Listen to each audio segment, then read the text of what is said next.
And this is the final show before real college football games. I could not be more excited. It's a long off season, and we are just on the verge of football. My name is Greg Waddell. I am joined tonight by my experts, Michael Felder, Bryce Petty. Boys, how you doing tonight? Happy Thursday. Go ahead, Bryce. Tell them how you doing. I didn't even know it was Thursday until you just said that. So it is to echo Greg. It is a long off season, much awaited, especially for this year. So I'm more than excited to get this thing going. No doubt about it. No, I spent a long day at stadium today. I had to do a couple different shows, got a bunch of stuff done. So I am ready to rock and roll here to cap off a Thursday that I did know it was Thursday. And it was a very long Hey, I've got 2 under 2, man. So I'm just doing good to wake up. Hey, I know we all got our obligations. I had to host a betting show with Rob Doster this morning. Okay. And look, he held me to the fire. He made me place an 11-leg parlay over at BetRivers. So again, I'm itching for real football to see how these games are going to go. Of course, we are going to talk every single game of the quote unquote week 0. There are 11 games, in fact, and we're going to hit on each and every one of them. And at the end of the show, all 3 of us, plus our producer, Dagan, the true all-star of the Field of 12, is going to make his presence known and make his picks and see if he can beat the experts on the show with me tonight. But first, I want to talk a little broader scale. I want to talk national stuff. This is truly the first week of the season. It's the start of a new year. Turn the page. And I want to pose a question to the 2 of you. Last year, to me, if I had to define what the overarching theme of college football was, I would call last year the year of change. We saw Alabama get dethroned by another SEC team in the national championship game. We saw Clemson not even partake in the ACC championship game. And then we saw Ohio State go down to the team that they have owned for the better part of 2 decades, their rival Michigan. So I want to look ahead to this season. And my question to the 2 of you would be, going into this year, what is this year going to be the year of? If this was the year of blank, what will be the driving theme that matters and defines the stories of college football this year? Bryce, let's go to you first on this one. Man, I hate just soft tossing this, but I think it's just the year of transfers.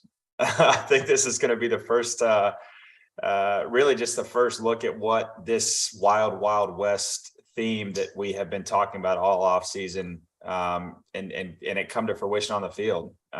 It's, I think Coach Kiffin had a great example. It's just free agency in college football, which is nuts. Guys get bought, right, wrong, or otherwise. We've been talking about this, and I came into, college football in 2010. We were talking about it then. It makes no sense to me that, through the 10, 11, 12 years that they've been talking about this, that it's come to this, that you can be bought, you can go out and get guys that weren't even in the transfer portal. Jordan Addison, coming from Pitt to USC. So I just think it's the year of the transfer and to figure out, to see what that product looks like on the field after all the hoopla in the offseason. Yeah, I'm going to hop right in. I think you're right. I think it is the year of the transfer. I think that's a very succinct way to put it. I think it's one of those things where I don't see it as guys getting bought. I see it more as guys getting what they're getting their due. But the reality of it is it does make for an interesting stew, right? This isn't, you didn't go and get these ingredients and you didn't grow these ingredients in your garden. These are ingredients that you found at the store, and you're going to find a way to make them work. And so I think that's going to be interesting, because maybe it doesn't work. And we saw a special kind of a stew there with Michigan State, with what they were able to do with all the transfers that they brought in a season ago. But I don't know if that's repeatable results. And I think repeatable results are what keeps coaches from getting fired. So I'm curious about that. But to answer your question, Greg, the thing for me that I think this is a season about, I do think that it's going to be the return of the king. And not to borrow from Lord of the Rings too hard, but I do think that we're looking at Clemson, I think, ascends to the throne. Alabama reascends to the throne. Ohio State reascends to the throne. So we had a blip on the radar, but I think at the end of the day, what we're dealing with are blips. And I know Clemson, out of those 3 teams, Clemson is the team that is going to have to figure out who they are and what they're doing because they have two new coordinators. But I think that Clemson is also going to recognize that, we didn't do – there's a lot of things that we kind of didn't do a season ago that we have to do now. With Ohio State, I think they should have been the number one preseason team. They weren't. They were number two. Oddly enough, somehow they take number two as a chip on their shoulder. Honestly, to go back to you, Bryce, I think that Baylor should have a bigger chip on their shoulder as a team that their win total in Vegas is 7.5. It's like, wait, what happened now? So, and I talked to Dylan Doyle for Field of 12, and he was like, our front seven is going to lead this team because they lost Petrie and Woods. So I'm excited to see what happens. But I think Alabama, and I'll put it this way, I don't know how often y'all listen to Nick Saban and what you pick up on from him, but he does two things really, really well. The first thing that he does is warn people that if you let the animal out the cage, somebody's going to get mauled. And then the other thing that he does is he coaches soft, easy when he doesn't believe in his team, and he coaches really hard when he thinks his team should win a national championship. And he's been coaching these guys hard. So for me, I'm going to go Return of the King. I am not including Texas. I am not including USC in that, not by any stretch. So just so folks know, I'm not talking about Return of the King for them. I am only mentioning Clemson, Ohio State, and Alabama. What about Oklahoma? Because to me, they're kind of in between those eras. They've had the playoff appearances, and they're the favorite currently at BetRivers to win the Big 12. Do they fall into the Return of the King? I still think Baylor wins the Big 12. I think they should. But I think Oklahoma they're going to give them a run for their money. I think the interesting thing for me and what kind of pulled me back from Oklahoma was hearing Venables talk about all the stuff he's had to learn as being a new head coach. And that part is the interesting part for me, where he's admitting, like, I didn't even know what I didn't know about being a head coach. So I think there is going to be a learning curve. And I think there's going to also be some improvement, especially on defense, where this is a guy who, listen, in a national championship game against Alabama, he benched 3 starters. And that's the only reason they won the game, because he benched guys who weren't doing what they were told. And so I'm very curious to see what he looks like there. The offense is going to be interesting with Jeff Levy, but they're going to probably be a little more run heavy, as we've seen, whether it was Auburn with Chizik or other defensive focused head coaches. Saban, until Lane Kiffin got there and got him out of always run mode. I think he's going to run the ball probably more than they ran it in the past. So this is going to be a really interesting year for Oklahoma. I think that they are positioned to compete. I don't know if they're going to win. It's not their throne to reclaim, you could say. They're still chasing the throne. So let's take the 3 that were part of your reclamation of the throne answer, because I really like that sort of twist on this. And I think that honestly probably should be the driving force. Obviously the transfer stuff and NIL, this whole new era applies to all sports, but I think specific to this season of football specifically, I like that angle a lot. So Clemson, Alabama, Ohio State. Bryce, of those 3 teams, who has the most difficult path back to sitting atop the throne? I mean, I think knee-jerk reaction is probably Clemson. I think whenever you lose an identity and lose who you are, especially what you're accustomed to being, that road is always, I think, in terms of competition, I think it's ACC is always theirs to win. But those guys got to believe again that they do belong in terms of in the same realms of Ohio State and Alabama, not just belong there, but beat them. Throw Georgia in there, and to your point, Felder, I think it's going to be interesting to see what it does out there and out west in California, because with Lincoln Riley, who he has, Pac-12 has been slept on for a long time, but there was a time where it was always USC. You got Utah, you got groups in there, Oregon, that we're going to put up good competition, and so to me, Clemson has to do something really special this season to get past what most likely will be an undefeated USC. Oh, wow. Wow. I'm a little tongue tied. I don't think I think USC is going to have some problems, and honestly, I don't think they're going to be undefeated, because I'm a Utah truther. Okay. I'm a Utah believer. I am deep in the Utah camp. I love this football team. I think Florida's about to F around and find out when Utah goes down there on week 1. So this is going to be one of those things. I think Utah's the toughest team in college football. And Wow. They're mean. They like, here's the thing. I think about this a lot, and I've used this analogy before, but Alabama, Georgia, even Florida, Ohio State, Michigan, they got thoroughbreds, right? They got dogs that are AKC certified. Utah's got a bunch of junkyard dogs. And when you let them boys off the leash, they are not playing with you. And they don't listen. They might not run they might not run pretty, but when they get to you, oh, it's going to be a problem. And I think that's the reason why I think Utah's got an opportunity to make the playoff. I think that I think they win. I think they win the Pac-12, quite honestly. I think it's probably them, Oregon, and then USC maybe behind them. But UCLA should be upset too that we haven't mentioned them, because if not now, then when for UCLA?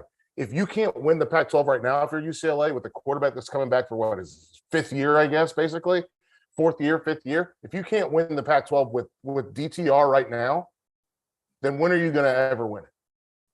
Yeah, and Utah's got here we come.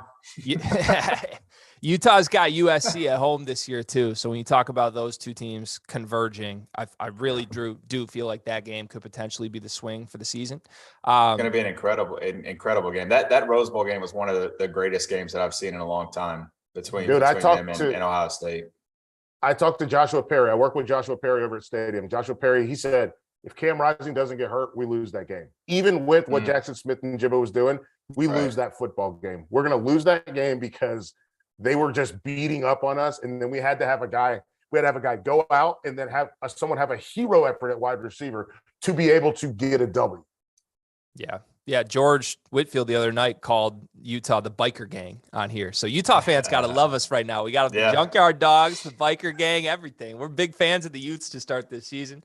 All right. So I actually feel pretty good because pre-show I had written down 3 potential answers to what this could be the year of. And I'm not kidding. Number 1 was year of the transfer. Number 2 was, in other words, the year of the return for those big blue blood, quote unquote, football programs.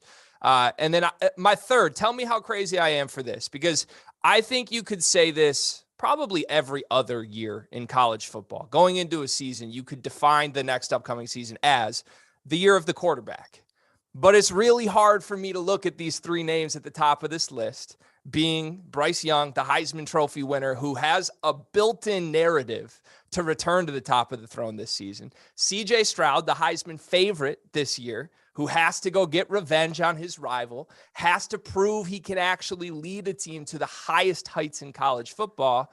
And then Caleb Williams, who is the best of everything. He is the best transfer in the country, quote unquote, going to the West Coast, going with a new coach, going to make his presence felt in a brand new conference. And potentially, as Bryce, you just said, like, the expectations are as high as can be. They could go undefeated. Am I crazy for feeling like this crop, especially those 3 quarterbacks, feels a little more special than normal? And that could be the defining moment of this year. Bryce, what do you think? You're our resident quarterback. We got to go to you on this. Yeah, the old fat dumb and quarterback. Look, I think that these 3 guys are probably some of the best in terms of caliber quarterbacks that we've seen in a long time, and each in their own right. And to your point, I'll just start with Caleb Williams because it is a new setting, and I think that there's so much tradition around USC. There's a lot of talk about the way that Lincoln Riley handled the way that he left. I didn't really know if Caleb was going to go with him or not because there's a trust factor there. But what Caleb Williams did week in and week out was put that entire team on his back. And I could see him doing that thing, that very thing out West, game in and game out, watching that guy again.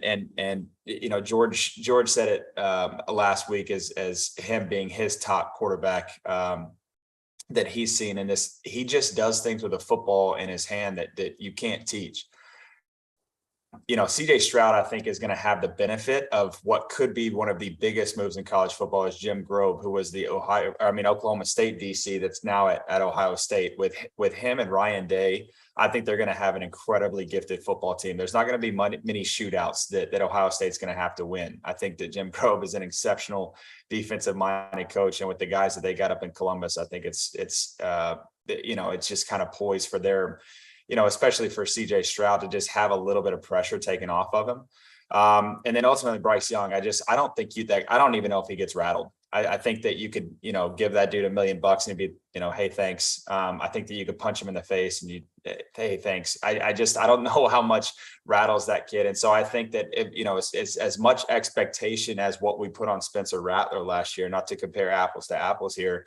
But man, it's hard. It's hard to have a lot of expectation and pressure on you leading into the season. But I think that Bryce Young has that kind of moxie. I think he has that type of maturity about him to handle that the right way.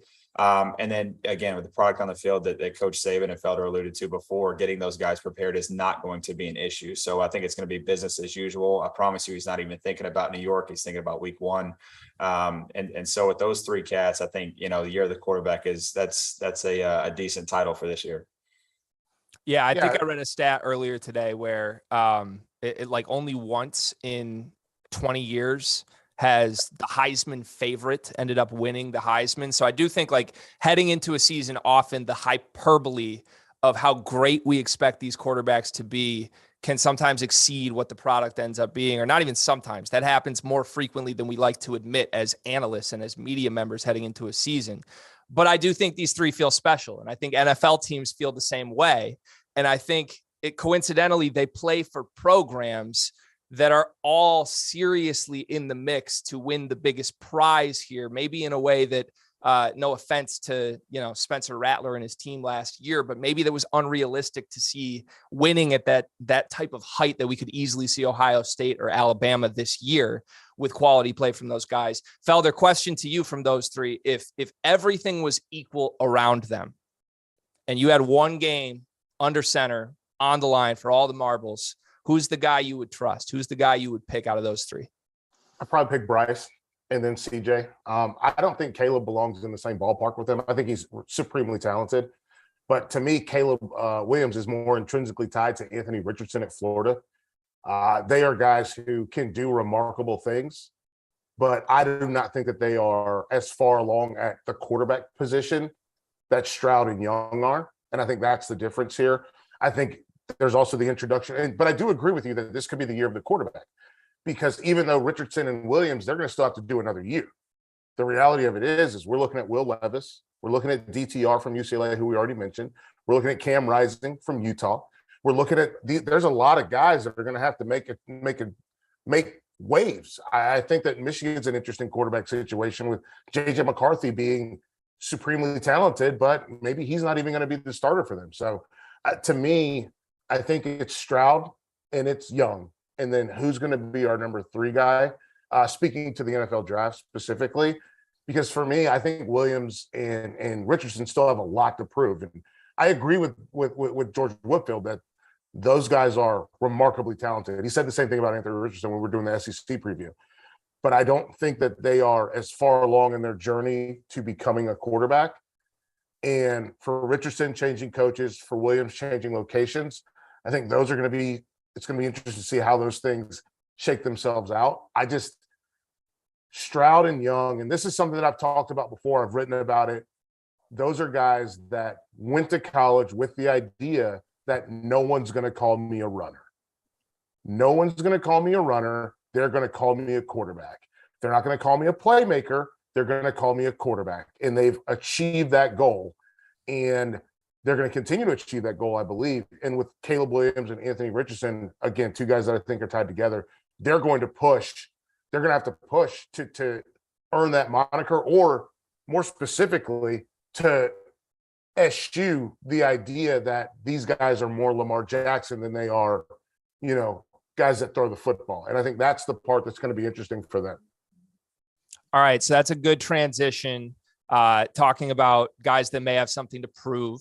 Let's talk about some teams that may have something to prove to us specifically as the 3 of us. So I asked you guys before the show, I wanted to know a team that you are a bit lower on, or that you don't believe in as much as maybe the national hype going into this season wants you to believe in them. This could be defined as however you want it to. I sort of threw a marker out there of maybe it's a team in the top 10 that doesn't deserve to be up there. You could certainly go outside of that if you need to, but give me a team that you're lower on the national experts. Felder, will go right back to you on this one. Here, listen, I'm gonna let Bryce have the team because it was the team I was gonna pick too. So I'm gonna let him have them, but I'm gonna go with Michigan. But the thing is, Michigan might stay in the top 10 because Michigan's schedule is very forgiving. And that's the part where one of the things I think about with football, I look at the team all so much over and over and over and over and over, and I watch them over and over and over again. I'm sure you guys do the same thing. You like just keep watching them. You're like, they can't do this, they can't do that. And I just referenced the Cade McNamara and JJ McCarthy situation where Harbaugh feels like safe, like with a blankie with Cade McNamara, a guy who's not going to make mistakes and he'll do this and he'll do that and football will be easy. But JJ McCarthy's the guy that's going to scare a defense, make a defense worry about, should we put an extra guy in the box? But if we put an extra guy in the box, he might be able to throw that thing 55 down the field, and now we got a problem. And so that, to me, is why I think McCarthy should be the quarterback. I don't know if he will be. So I think Michigan with Cade McNamara, they're probably going to end up in the top 10 or flirting with the top 10. I do not think they'll beat Ohio State this year. But the reality for me, and I think it's going to be interesting what happens when they play Michigan State, and that's all super interesting. But I don't think with their losses on defense, when you lose Ajabo, when you lose Hutchinson, when you lose Daxton Hill, you have a historically good defense. It's really hard to repeat those results when you lose all those pieces and you try to play a brand of football that only averages. I went through their games. I think they only they're not, the big points they have are against teams they're supposed to smoke, not against everybody else. And that's the part that's going to be interesting. So, yeah, I'm going to go with Michigan. But, Bryce, we agree on this, so we can go a little back and forth on this next team because this was my number one pick. Wait, are you talking about Michigan? No, A&M. Oh, gotcha. Yeah. Look, I'm with you guys on A&M, but funny enough, and what I wrote down was actually Michigan. So really for all the points that you actually just highlighted, but most importantly for me, again, I go back to, what was leading up to last season. I sat here on this show and said, Harbaugh is gone if he does not win this year. There's no way that they keep him. And so there was so much positive momentum that was that was a snowman that got pushed out. That wasn't just a snowball that got pushed off the hill.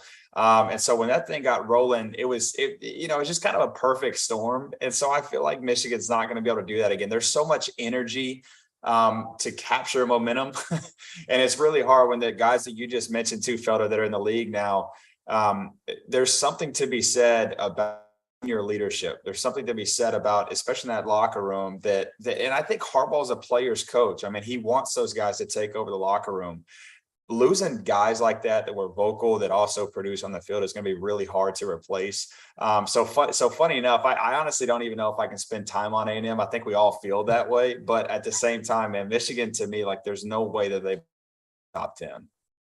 Yeah, I won't belabor the point, but my answer was A&M, and I didn't realize we had such a back history between the three of us there. But look, man, Jimbo Fisher, like, I'm not against Jimbo at all. I think he's a very good coach, but I am against antagonizing Nick Saban publicly. I don't think that bodes well for anyone. What do you got, Felder? Do we not think that Nick Saban's got like three guys in a closet right now picking A&M apart to figure out how to beat them by 30 points, right? He's going to need somebody to, because he ain't sure been doing it. Yeah, 100%. Also, just to add on to Michigan. So I actually, I'm a part-time Michigan fan. I'm a bigger Michigan basketball fan than I am football, but I live in the state of Michigan. So I'm well familiar with this program, this fan base, et cetera. And the quarterback stuff is interesting when you're bringing up JJ McCarthy. Like, I think even Michigan fans want to see him get a shot, but the comparison for me that, Cade McNamara is fine. He had the winningest season as a Michigan quarterback in almost 20 years. But Cade McNamara is the guy that, like, as a dad, you want your daughter to date. Like, you tell him to have your daughter home by 10. She's home by 9:30. She's in bed. She's safe, all of that. He shakes your hand. He looks you right in the eyes. JJ McCarthy is a bad man, though. And that's the thing that, like, I think Michigan fans want to see, because I think even though deep down they don't want to admit it, they're worried that little run last year, that win against Ohio State, might have been a very fluky one-time thing. And they're not sure they can do that with the same guy under center. They want to see what else is out there. It's going to be a fascinating dynamic to watch. Let's flip this, though. Let's go to teams that we're actually a a little bit higher on the national consensus heading into the season? Who's slept on? Give me a team that deserves a little more love. Bryce, we'll go to you first on this one. Man, I tell you what, I think Cincinnati is that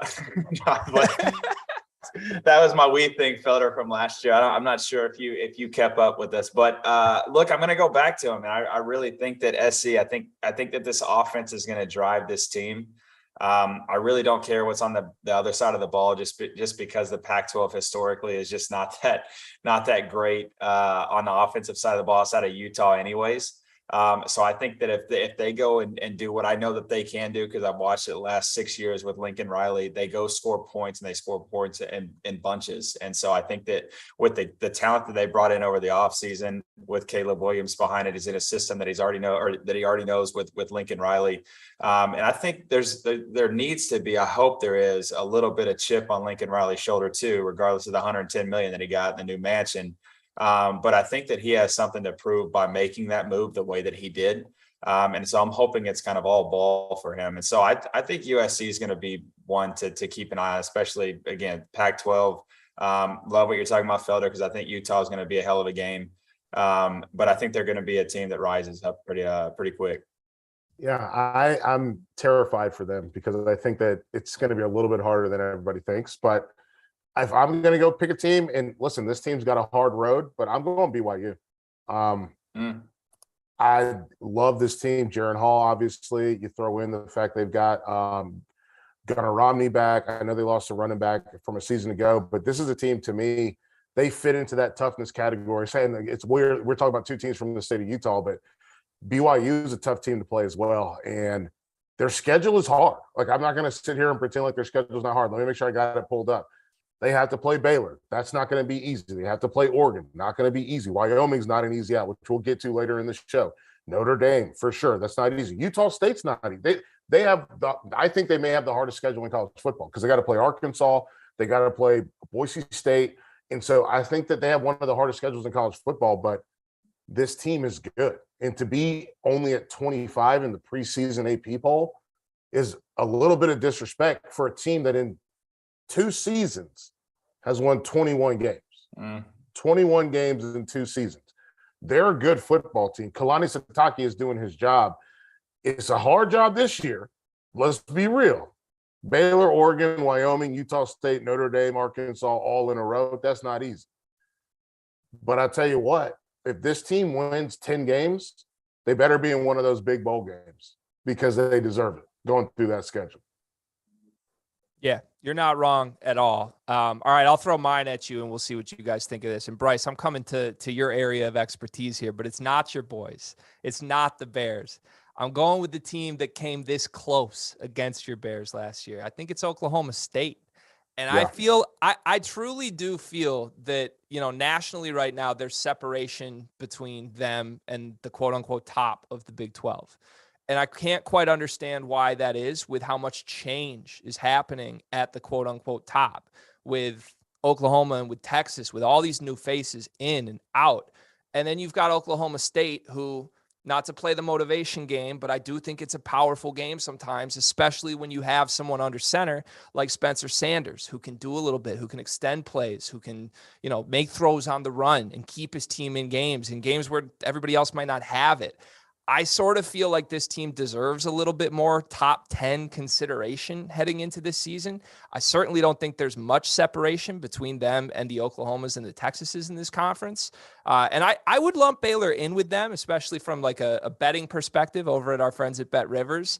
I think both these teams are 5-1 to win the Big 12, which is way behind Oklahoma and Texas, around 2.5 to 1. So, Bryce, how crazy am I for that with Oklahoma State? I don't think.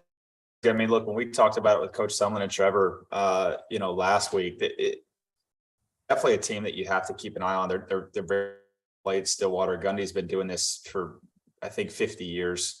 Look, the losing Jim Grove, that they brought in such a perfect Derek Mason to come and coach that defense. I think he's going to be really good. But you hit on the guy that I have just the biggest question mark about, and it's Spencer Sanders. I think he's been there for a long time. He's had experience, but the guy just keeps turning the ball over, in situations where you can't turn the ball over. We saw it against Baylor twice, where he did 3+ picks, had a heck of a Fiesta Bowl. I will give him that.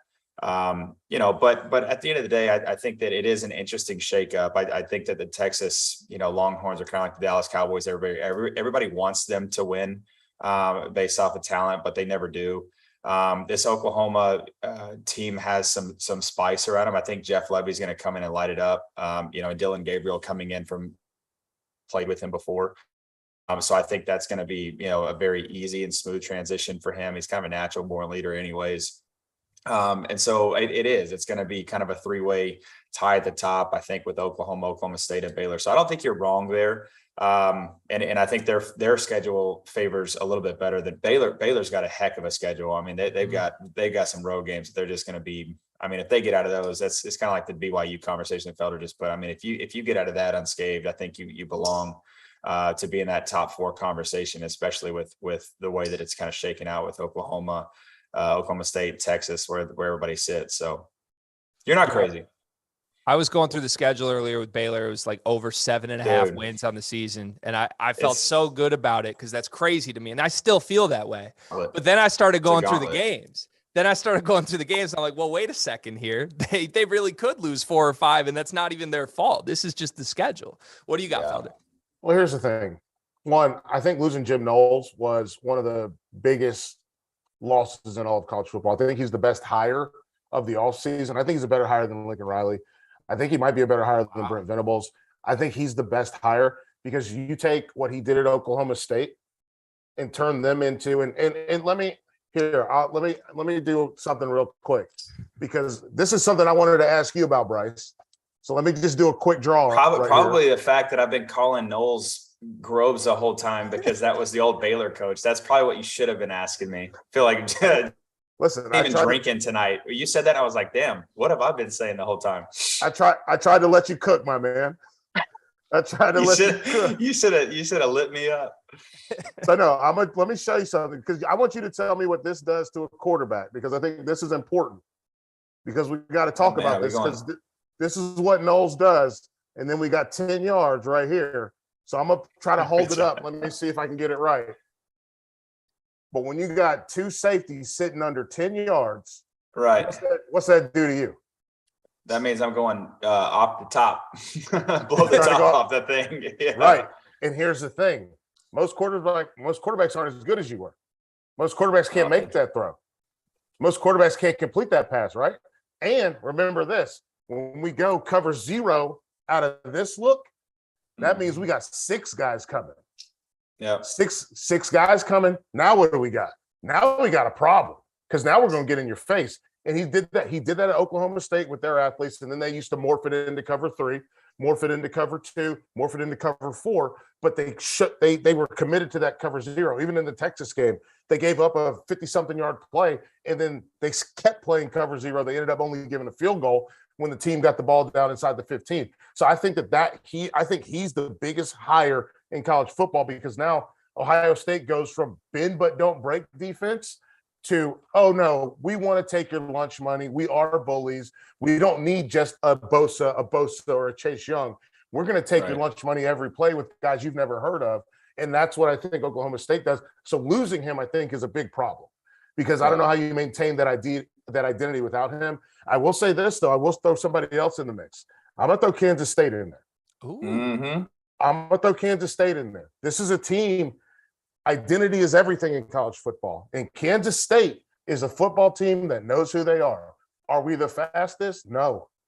Are we the strongest? Maybe. Are we mean? For sure. And they've maintained an identity that I just think is going to work for them. I think they're a dark horse candidate in the Big 12. That's bold, but I like it. I mean, yeah, Manhattan's tough to play now. Yeah, it's fun. I like that. Sorry, Coach Knowles for those all the time. Well, Jim Grove recruited me when I was in high school. Jim Grove recruited me. He recruited me to Wake. Hey, he gave us a season, man, when we needed it most. So that's funny. Bryce, it's all right. You prefaced the show by saying you didn't know what day it is, so you're not expected to know anybody's games on the show. It's okay. That's true. It's okay, my friend. All right, so we're about halfway through the show. If you're listening, if you're watching, we appreciate you. Make sure you subscribe to the Field of 12 YouTube channel so you don't miss out on anything that we do. We're going to be doing shows nightly throughout the college football season, including a Saturday night post-game reaction special every single week. That's coming for the first time this season, this Saturday, and Bryce Petty himself will be there holding it down on behalf of the Field of 12. But we're about halfway through the show, and we haven't even started talking about the games that are kicking off this weekend. So let's flip to that. We're going to do the games from week 0. We may not go in depth on all of them because I'm not going to lie. I'm going to look these people straight in the face. There's some ugly football on the slate for this weekend, but it's exciting in a couple different ways. And the biggest game of this weekend, in my opinion, would be a Big Ten battle, a conference battle kicking off the entire college football season in Dublin, of all places. This would be Nebraska against Northwestern. Scott Frost, 4 years at Nebraska. He's 15-29 as a head football coach. They were 3-9 last season, although pretty much every single advanced metric you could look at pointed to a lot of bad luck for this football team, a team that easily could have won 6, maybe 7 games last season, maybe should have won 6 or 7 games last season. They did beat Northwestern by 49 points, despite the 3 wins. One of them was a 49-point blowout against Northwestern, and they've got new faces everywhere. Felder, how hot is Scott Frost's seat right this moment? It's very hot. It's got to be hot. I think they're kind of fed up a little bit, right? Like, you welcome back your favorite son, and you think that everything's going to be sweet, and he's coming off a great stint at Oregon that took him to UCF, and then you expect instant success. And obviously, we live in like this microwave society. Like, you think the corner is going to pop itself, but the reality of it is he's got to figure out all this stuff, and it's in a different situation, a different setting, and a different. Listen, you're not picking off the leftovers from Florida. You're trying to entice people to come to Nebraska, and those are different things that you have to do. So I think people didn't factor that in. And I'll be honest, the guy's not a genius. Like, we can stop pretending like he's a genius. And the big thing for me, and 2 things that stood out to me, him saying that he doesn't know why it keeps happening the way they fail at the end of games. And Bryce, you can back me up or you can dispute this, but when you're the chef in the kitchen and the cake doesn't rise and it keeps not rising, that might be a you problem. Whether it's working on scenarios in practice, whether it's working on situational drills in practice, whether it's allowing guys to get away with doing the wrong thing in games and in practice, either way, it is your fault. And that's the thing for me that stands out, and not taking accountability for that is huge for me. I know Mike Leach, I believe, is the coach, and I'm not a huge Mike Leach fan, but he did have a sign, I believe, in his office that said, you're either coaching it or you're allowing it to happen. And so these end-of-game scenarios where they're getting penalties, offensive and defensive penalties, where you're having coverage busts, where you are having turnovers, you're either coaching it that way or you just let it happen. And so to me, I think adding Whipple to the staff, a guy that's been around the block, and he's been everywhere, but I think adding him to the staff as an experienced guy that's been a head coach, been an offensive coordinator in the NFL, been an offensive coordinator all over college, help Kenny Pickett get to that next level. I think that's going to be interesting. Obviously, they add Casey Thompson to the mix. I think the thing with Nebraska is going to be, it kind of parallels Clemson, right? I don't think they're going to be as good as Clemson, but it parallels Clemson back in 2010, 11-ish maybe, where Dabo Swinney had to fire one of his best friends, Billy Napier. He fired him because it wasn't working. And then Dabo Swinney realized he needed smarter people around him. And that's when we get Chad Morris. That's where we get Venables. That's where we get all these additions to that staff.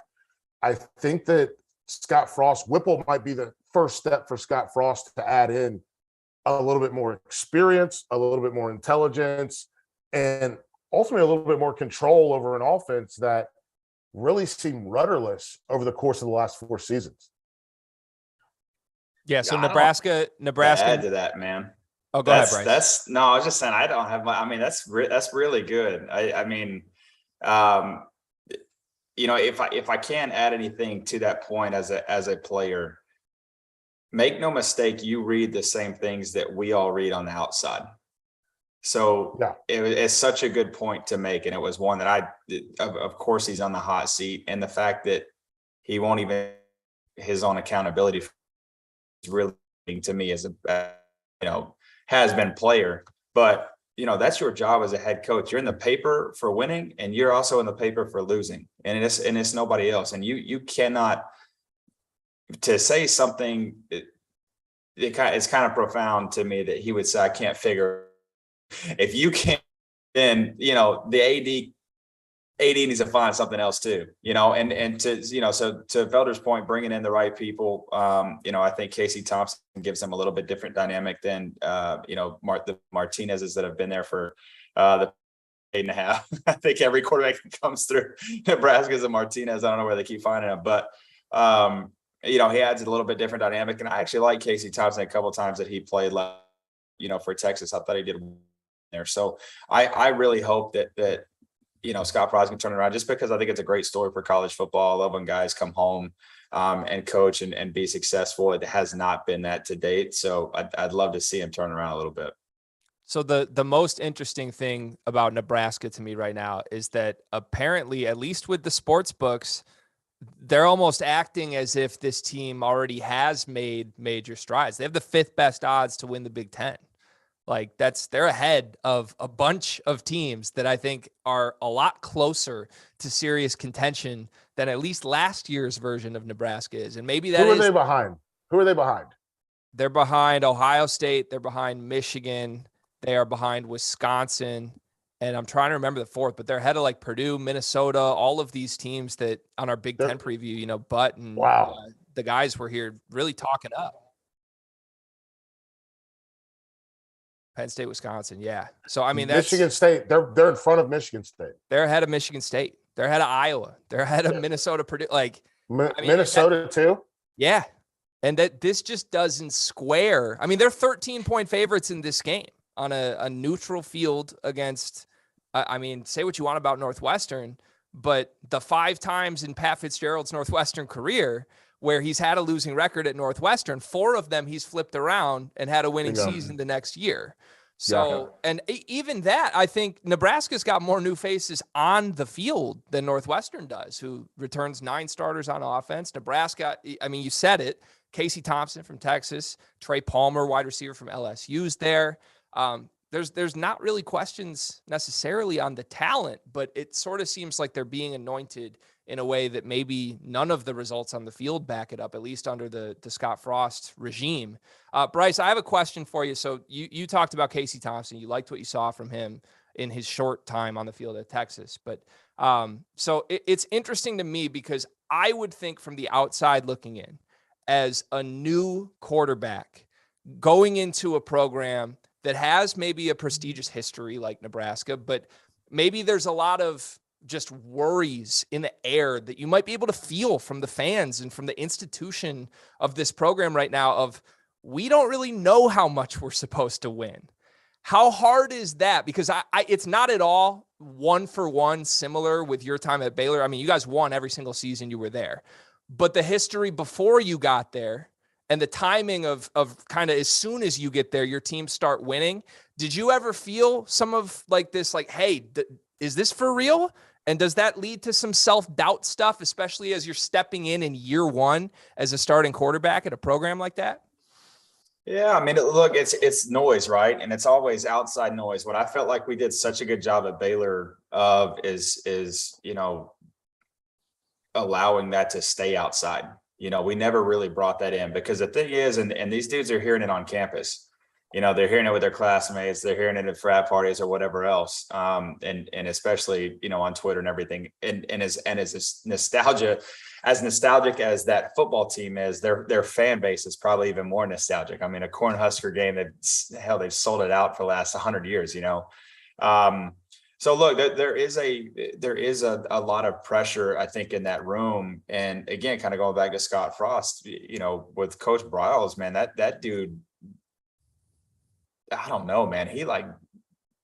I don't know what he was eating in the morning, but he was so pissed off at, what was in the past, but he was so focused on, what we had right in front of us as well. At the same time, it was incredible, but you have to have that guy that is willing to come in and change the entire dynamic. If you walk into a locker room and you're seeing the same thing from the guys looking across from you that they just expect to lose, you're done before you even start. And so for what Casey Thompson's walking into, he just left that same culture. He just left, a place that's what they do is win. I mean, they're whatever you said in the favorites to win the Big 12.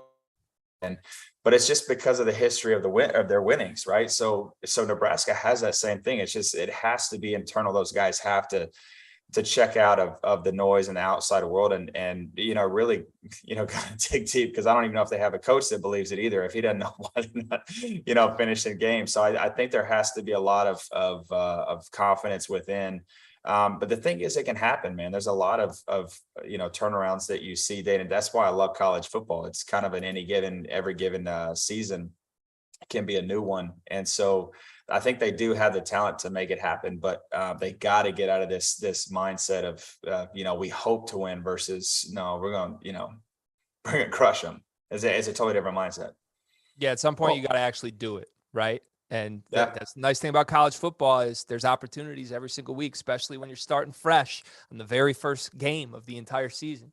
A very important date for me with Nebraska, by the way, October 1st. That's the day that Scott Frost's buyout drops to $7.5 million. So just keep an eye on that. Little pressure on the guy for a month from now. All right, let's go. Let's they fire play Indiana that day. Yeah, that's what, 4 weeks into the season at that point. He better make an impression is the point. That's all I'm saying. Let's go quick, rapid fire style through a couple other games of note, and then we'll save the last few minutes of the show for our actual picks of all 11 games. So I think the other Big Ten game, we'll start there. Wyoming is going to Champaign to take on Illinois. Brett Bielema, year 2. Wyoming lost a lot to the portal. They had a pretty good season last year. They lost 2 quarterbacks to the portal. They lost Valladay, the running back, to Arizona State. Illinois just named their starting quarterback today, Tommy DeVito, who had a really good year for Syracuse back in 2019. Could be some juice in the stadium. I don't know how much juice there is in Champaign to go around for football right now, but Illinois is an 11-point favorite in this game. Felder, any chance Wyoming is primed to pull the upset here? Yeah, big chance. These are two teams that want to play football the same way. I don't know how far along in the process Bielema's team is. That's the question mark here. Because it takes time to redshirt guys, to get guys. Like, remember, when he took over at Wisconsin, Barry Alvarez had already been doing this for a while. So this is a different thing than he has to start from scratch. And we saw him try to start from scratch at Arkansas. Wasn't great. And had some positives, but wasn't great. But he was also trying to out Alabama at that point. Now he can get back to just trying to out Wisconsin.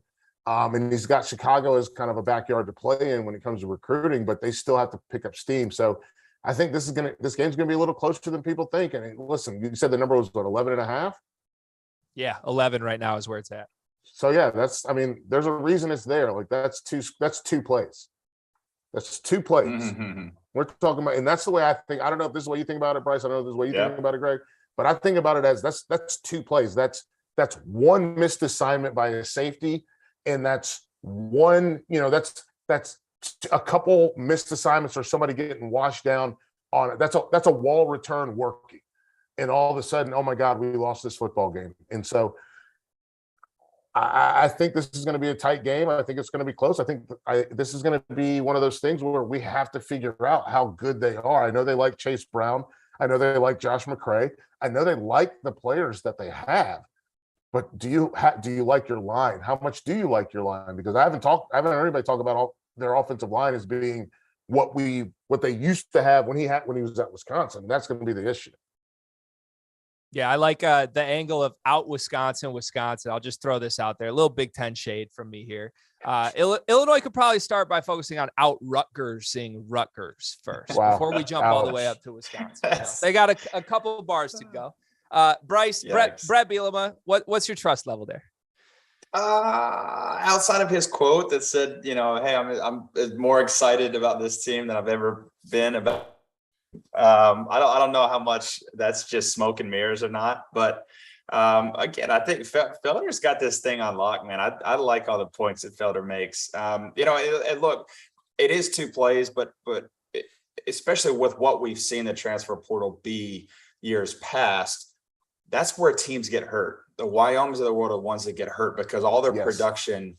You hit all your production, and then you go to Arizona State, you go to Michigan State, you go to your Power 5 schools, right? So I think that's what's going to really hurt Wyoming. I think it's going to be hard for those guys to stay in this game. So I think Illinois and I will cover. They're gonna here's the thing: Wyoming's roster is depleted. I think leaning on them is the goal. And you lean on them and you get heavy, and that's what you have to do. It's going to be tight because Wyoming's going to fight, but it's going to be a tight game. And then at the end of the day, they're going to prevail. All right, we'll jump to 2 more, I guess you could say 2 of the more prestigious teams that are in action on the first Saturday of the year. Massive favorites, and then we'll do all the picks. The first of which, Florida State. We've got Florida State facing off against Duquesne, who is a non-Division I opponent. Now, I will say, I'm not going to try and talk either of you into Duquesne making this interesting. You can tell me if that's going to happen. But Duquesne was 7-3 last season in the NEC. They had 2 games against Division I opponents. They beat Ohio. They had a win against the Ohio MAC-owned Ohio team. They lost by 45-3 against TCU. But don't tell me, let's not blow too much smoke at Florida State here. They were 5-7 last year. They've got 14 new transfers on this football team. This spread opened up at 37.5 points. It is up to 40. You need to expect Florida State to win by 41 points to win a bet on the Seminoles in this game. Felder, what do you make of this? Listen, I'm not a Vegas guy, so the spread doesn't mean a ton to me. What means a lot to me, and you know what? Here's the thing. I like Amari Gaynor. I like Akeem Dent. I like the fact that Kalen DeLoach. I like these guys that they have. I think they're going to find a way defensively, even losing Jermaine Johnson. I think that, and this is what I wanted to ask Bryce though when this game was on the docket. What does it mean to not have to look over your shoulder as a quarterback, and how freeing and how much more comfortable do you play when you're not worried about Mackenzie Milton or James Blackman possibly getting inserted into the game? It's really big. I mean, I never got this is what Coach Bras always called the keys to the car, but I never really got them until week 1, of that 2013 season. And so, it was a very interesting dynamic, as a QB, man, you're typically fragile. You gotta be, it's not as bad, you don't have to be padded as much as a wide receiver does, but man, it's, you have to know that your coach believes in you. You got to know that the team believes in you. And so to be always looking back, man, how do you drive if you're always looking in the rearview mirror, and that's kind of the analogy I've always said. So I like when coaches will, you make a decision and you stick with them until they make you not stick with them. Right. And so, yeah, man, it's such a great question, because I think you see it flip flop too much, and you have these coaches that don't give these guys the credit they deserve, because as a quarterback, I mean, you have a lot of pressure on your shoulders to do a lot of different things. The least of which is to look back. Obviously you want to be competitive. You're not going out there to throw, interceptions or to make that execute. You're trying, as hard as you can. And so I always respect coaches that will give that same respect back to me. So good point here. But I do want to make this point about Duquesne, right? And not that there's any kind of upset alert here, but I always like to look at who's coming up next. They got LSU next. This is one of those things that, it could be one of those, hey guys, look, we're going to just do our basic install versus Duquesne to get ready for LSU, and guys start prepping for for big games like that, as do coaches. And so Duquesne, to your point, Greg, is a team that you have to make sure that week one you take care of first. Go ahead, buddy. Let me call timeout. Because I got to ask you a question, because this is something I've gone back and forth with respect to football. Do you prefer, because Matt Campbell from Iowa State, he's notorious for this, right? He stays completely vanilla in those early games, and it's bitten him in the behind a couple times. But Lane Kiffin on the other side is a guy who throws the kitchen sink out in games that he knows he's supposed to win. What do you prefer? Do you prefer, because in my mind, I'm thinking about practice time. And if I'm playing LSU, I want to do a lot of stuff that makes an LSU team with a first-year coach have to prepare for all these different things that I'm never going to run, but they got to worry about them. Or would you rather hide everything and then try to surprise them the way that Iowa State does? Yeah, man, it's such an interesting dynamic too, and it all depends on who your play caller is, right? Lane Kiffin's he's an aggressive guy, right? Yeah. Matt Campbell's aggressive in terms of just personality, just take it personality, not even X's and O's, just personality in general. Yeah.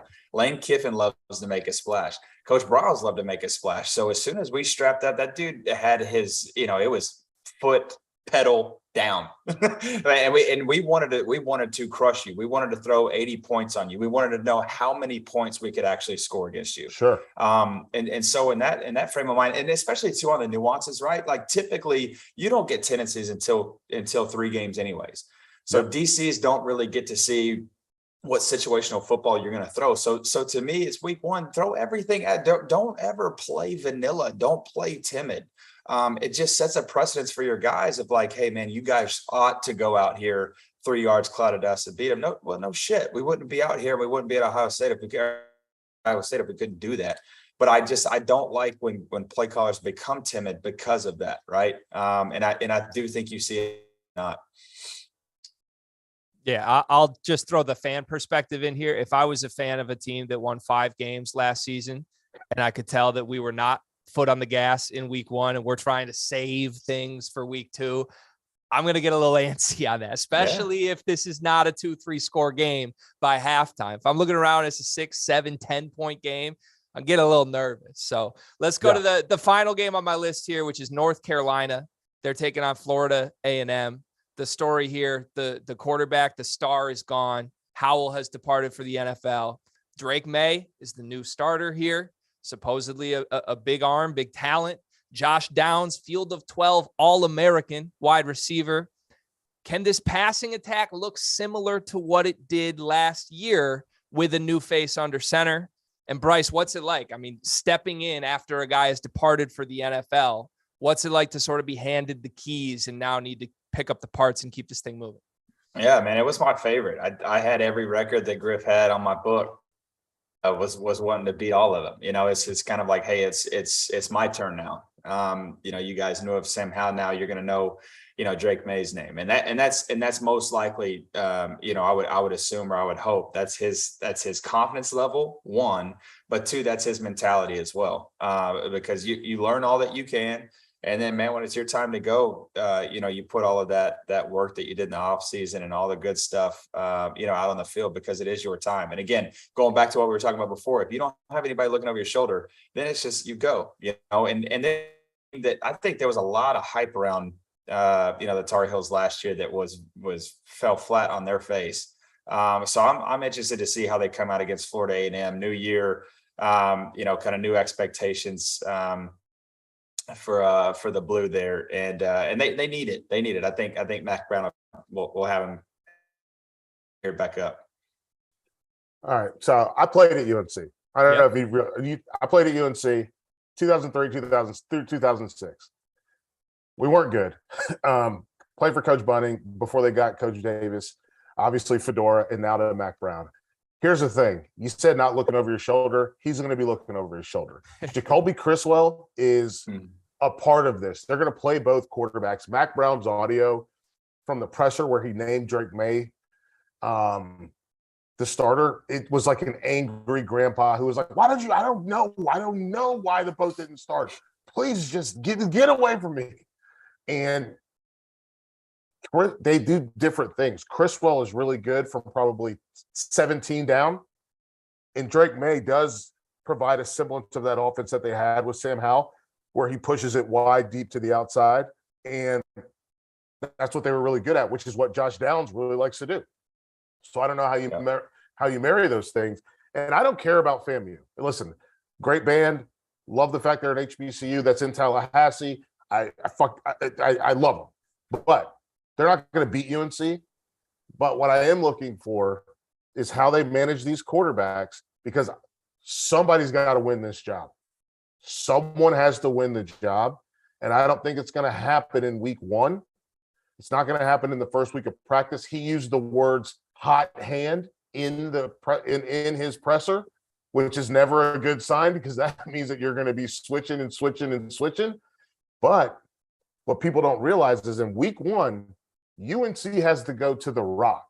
Okay? They're going to Kidd Brewer Stadium in Boone, North Carolina. They're going to play Appalachian State. Appalachian State, one of the favorites to win the Sun Belt. And I can tell you something right now. Everyone that goes to App State, everyone that plays for App State is upset they didn't go to UNC. They hate UNC. They want to beat UNC. It's the same thing with Texas, right? In the Big 12. Yep. Everyone's like, no, we want to kick your behind. And if you smell blood in the water, it starts to churn, like piranhas or jaws, all those things. So they better figure out what they're going to do at quarterback. Drake May, he went to my rival high school. Shout out. We were 2-2 against them when I was in high school. But Drake May went to my rival high school. Dre Bly, who's a coach on the staff at UNC, was a coach at Myers Park before he went to UNC, which helped them land Drake May, pull him away from Alabama. And so this is a big deal to get a guy who is so highly touted. Mm-hmm. I understand why they're starting him. I am curious to see how long he gets to start. Again, they do different things. And I guess let me ask you this, Bryce, real quick, because I know we got to get to the picks and run through all these games. But what's it like when you know a guy is kind of highly touted coming in? The team is trying to appease him, if you will. How does that work? I don't know, man. It's such an interesting dynamic. I'm telling you, I've already told it, that room is fragile. And I've been in some rooms where guys are super excited for one another. It breeds competition. You leave it better than you found it kind of thing. You want highly touted recruits in that room because, it makes everybody better. But I've also seen it too, where it gets toxic. Yeah. And that's where coaches have to come in and to play on that and look, to spark competition. You don't have to spark competition, but there is a healthy way to do that. And again, I'm not a psychiatrist by any means, but it can be a psychiatrist move the way. And Max historically done some of that stuff too. I mean, he's played, 2 quarterbacks. He doesn't mind doing that, which I just can't stand. So it will be interesting, but I think that Drake has some confidence coming out of camp, and that they will allow him to be successful. I think it's his to lose. There we go. All right, let's get producer Dagan in here. He's going to join us for our special first ever edition of our picks here. So we're going to go all 11 games. The order for this, we're going to go Felder, we're going to go Bryce, we're going to go me, we're going to go Dagan. Keep that same order. All 11 games. I'll tee up the game. You can give us your pick. You can give us your reasoning, or if it's as simple as just the team name and you're confident, let it rock. We'll fly through this. The first game on the list, Austin Peay at Western Kentucky. I'm going Western Kentucky. I'm very curious to see the start of the non-Bailey Zappi era. Yeah, very, very true. I'm excited about that one as well, going Western Kentucky just because I like their colors. It's Western Kentucky. Don't overthink it. Dagan? Yeah, I'm with you guys. Western Kentucky. I mean, like Felder said, I'm excited to see the Zappi, what goes on after he leaves. So we'll see. But I'm with Western Kentucky. It's exactly what Felder said, Dagan. Thank you. Exactly. Clean sweep. Idaho State at UNLV. Felder. Give me UNLV. Idaho State was bad last year. I don't think folks realize that. And UNLV wasn't good, but I want to see if Arroyo can get things turned around. I like Idaho State. Woo! Spicy. No elaboration on the spice with Idaho State? None. They're just going to beat them. I'm going UNLV. I think they're not good, but they're better than Idaho State. Dagan. Yeah, give me UNLV. I mean, it's obvious. That's not, what are we doing here? It's UNLV. UConn at Utah State. Felder. Utah State. I want to see Logan Bonner. I want to see him kind of blossom into a guy that could be a prospect. Utah State's always good. I like Utah State. Utah State's going to win. Rob Doster's going to cry, but UConn's going to cover plus 28 right now. I like that number. Dagan. Yes, I like that as well. Give me Utah State to win the game, but UConn to cover. We did talk about this on the Best Bet show a little bit. You guys didn't hear me, but I couldn't name you 3 guys ever played at UConn, but I like the cover for some reason. I don't know why. Maybe it's Rob, but I like it. Duquesne at Florida State. Norvell is on the hot seat. Felder. Yeah, listen, I think Jordan Travis getting the keys to the car, as we talked about earlier in the show, this is going to be really important for him. It's kind of a coming out party where he doesn't have to look over his shoulder the whole time. Florida State. I got Florida State, but I think this is a 1-possession game early in the second half. That's all I'm saying. Wow. Okay. That's all I'm saying. Like 30, like through the 35-minute mark, you think it's a 1-possession game. They haven't hit their stride. Yes. It's okay. Florida State. Again, Duquesne's getting a bajillion points, so I like that aspect of it, but Florida State wins this bad boy outright. 40 points is a lot of points. Just saying. Florida A&M at North Carolina and the debut of Drake May. Felder? Yeah, UNC is going to win. I think the thing for them is, again, they got to work those kinks out, as we just mentioned, because they got to figure out what's going to happen. They're going to play an Appalachian State team next week that knows who they are. They better find out who they are real quick. I actually like UNC big because of that. I think they have a lot to prove because of what happened last year, and they come out firing. Yeah, I weirdly think this is one where both quarterbacks are going to eat, and it's not going to be an obstacle that they're competing with each other. I think they're both going to show out. I think UNC covers and wins this game. Dagan? Yeah, give me North Carolina. I agree with Felder, though. Watch out for next week. We'll get to that, though, in a couple of days. But I like next week's going to be interesting. Little teaser for next week. All right, Charlotte at Florida Atlantic. Felder? I want to pick Charlotte. That's my hometown. But I think N'Kosi Perry is going to kind of fill up that power void that we're seeing in Conference USA at the quarterback spot. When you have, obviously, we mentioned Bailey Zappi, but Bordenschlager is also gone. You've got a couple other guys that have moved on to the next level. I think him, Frank Harris, Grant Wells moved over to Virginia Tech. So there's a little power void at the quarterback spot in Conference USA. And I think N'Kosi Perry is going to fill it, and it starts week 0. Retweet. I'll retweet as well. Give me Florida Atlantic, no additional commentary. Dagan? The only reason, and Felder, I got you. I'll pick the 49ers. Give me Charlotte. Only reason, we can't all pick the same team. Somebody's got to win this game. So give me the team that you guys aren't picking. Give me Charlotte. Chris Reynolds. Let's do it. That's what I did with Idaho State. Y'all jumped all over me. Wow. That's a bad one. 21-point favorite, 7-point. I'll take the 7-pointer. Nevada at New Mexico State. Felder? Nevada, they just have to run the football. Just run the ball and lean on them. Nevada's just got to run the ball. Run the ball and lean on New Mexico State. Run the ball. Nevada. Yeah, I'm taking Nevada as well. I don't know if it's Nevada or Nevada. I've always said Nevada. I don't think that matters for who wins this football game, though. Dagan? Yeah, Nevada. Let's roll. Next. Let's roll. North Texas at UTEP. Felder? I'm going to take I'm taking UTEP. And the thing for me with them, and listen, I like Ragsdale, the running back from North Texas. I think he's poised to have a big year.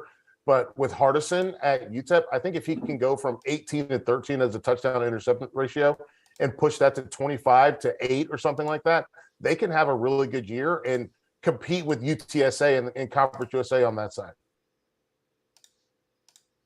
North Texas, baby. Ooh, a little bit of split. I like it when you guys are on the same side. I'm going to go with Bryce on this one. Give me the mean green. Give me North Texas. Dagan? Give me UTEP.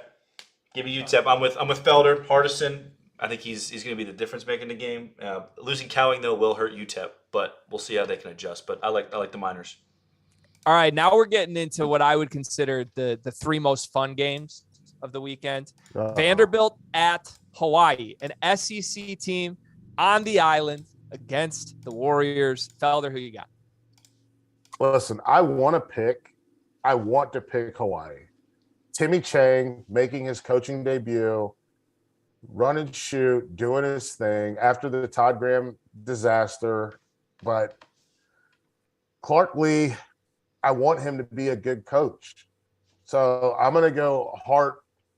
I'm going to go with my heart. I'm going to pick Lee. I'm going to pick Vandy. I'm rolling with them. I don't like it. I'm going to go with Vandy simply because my center, Wes Johnson, went to Vandy. Shout out Wes, who's now a Green Beret. Went from the NFL to the Green Beret. How about that? How about it? Ooh. All right, boys. I am the resident gambler of the Fielder 12, and I can't look any other gambler across the country in the eyes and tell them that week 0, around midnight Eastern, we're not going to lock and load a Hawaii money line bet in this game. Are you kidding me? Listen, Todd Graham is gone. The mistreatment of players, the trials, he stepped down. His own son hit the portal. Sometimes all you need is a breath of fresh air. What bigger breath of fresh air is there than Timmy Chang returning home to lead this team against a team that's 2-19 in their last 2 years of football? They lost to East Tennessee State last season, did this Vanderbilt team. I like the vibes for Hawaii. Hawaii money line. Let it rock. Dagan. Yeah, this is basically what team isn't as bad as the other. Is basically what I'm getting out of this, right? I'm with Felder. I wanted to pick Hawaii. I just can't do it. I'm rocking with Vanderbilt. They play in the SEC. They gotta be better than Hawaii, right? They have to be. So Dagan, I picked Vandy too. You don't always have to go with Felder. I picked Vandy. You did pick him, but I'm saying I had the same reason as Felder is why I picked him. He wanted to pick Hawaii. He wanted to pick Hawaii, right? See, you know what? Let's have some fun. I'm taking Hawaii. Yeah, baby. Come on. I'm flipping it. Because here's the thing. Hawaii wants to score 40 points a game. Vanderbilt, I don't know if they can score 40 points on air. Yeah. Vanderbilt just wants to get out of this game alive, fellas. That's true. That's true. No, Vanderbilt really is here. Vanderbilt's here on vacation. Vanderbilt's here on vacation. That's what they're here for. Let's be honest. So I'm going to take Vandy. All right. Excuse me. I'm taking Hawaii. I am taking Hawaii. I was going to say, all that, you flip on and you flip back. I'm taking Hawaii. I misspoke, but I'm taking Hawaii. Hawaii. On the money line, baby. Get the luau's out. All right. 2 games left. Wyoming against Illinois. Felder. Man. You know what? Here's the thing. I love Tommy DeVito. I was at the Elite 11 when Tommy DeVito was at the Elite 11. I'm rocking with Tommy DeVito. I'm going to go with my guy, making a big comeback. I'm going with Illinois. Tommy DeVito. Let's go. My man, the king of New Jersey. Illini 9-9. I'm with the Illini 9-9. I like Tommy DeVito. That's as simple as it needs to be for this one. Dagan. I'm with Illinois. This is for producer Trevor. They're going to run the ball. They're going to run it a lot. And they're going to run all over the Cowboys. Give me Illinois. Yeah, shout out producer Trevor, by the way. He's doing a great job this season, and he did throw the Illinois player on the thumbnail. The only time he'll be able to do that. Illinois entire Field of 12 career. He's very excited. All right, the final game, the marquee game of week 0 in Dublin, Nebraska and the Fighting Scott Frosts against Northwestern. Felder, who you got? I'm going to go with Nebraska. And the reason for me is I do think that Mark Whipple is a difference maker. I think they've and as long as Scott Frost has relinquished control to allow Whipple to do what he does, Nebraska is going to win this football game. Eddie Fitz. Ooh. Give me Northwestern. Bryce, I love it. I love it. I love it. Here's why I love it. It's because I'm with you. I'm with you, baby. Yeah. It's Northwestern money line. Listen, there's one All-American playing in this game. He's on the Northwestern football team. That's Peter Skoronski on the offensive line. They've got a 1,000-yard rusher in the backfield. And I already said it earlier. Pat Fitzgerald's teams always get it together after a losing season. Scott Frost teams at Nebraska have never gotten it together once in 5 years. I think he's gone October 1st. Dagan, who you got? This was the toughest game for me to pick, right? Back and forth. I don't know. I wanted to pick Northwestern, then I wanted to pick Nebraska, then I wanted to pick Northwestern again. I ended up going with the Cornhuskers. I'm rolling with Nebraska. I think Casey Thompson is going to make a difference on that team. We'll see for sure. Obviously Saturday come about 3:30, but we'll see. I think Scott Frost knows his seat's getting a little hot. He's got to do something. So I think that Whipple effect is going to be a little bit more prominent than we think. You say Whipple effect? Whipple. Common misconception. Yeah. Give me the Whipple effect. Did you say common disconception? What's going on here? I think Bryce needs to go. I think it's Bryce's bedtime. Yeah, it's past Bryce's Wednesday night bedtime right now. Dagan, I have one last quick question for you. What's higher in this game, the number of points Nebraska scores or the number of players that Scott Frost blames in the postgame? Ooh. Wow. Well, seeing as I picked them, it's got to be points, right? But right. I would like it to be. I would like it to be the players. That would make it interesting. You had to think about it. I did. That would make let's just say that would make the show Saturday night very easy to write. Let's just say that. That it would. And thank you to everybody for listening. Felder, Bryce, it was really fun being with you guys. You can watch Bryce and the team again Saturday night for our Saturday night recap special. We'll be here all season long on the Field of 12. Cheers and enjoy the football Saturday.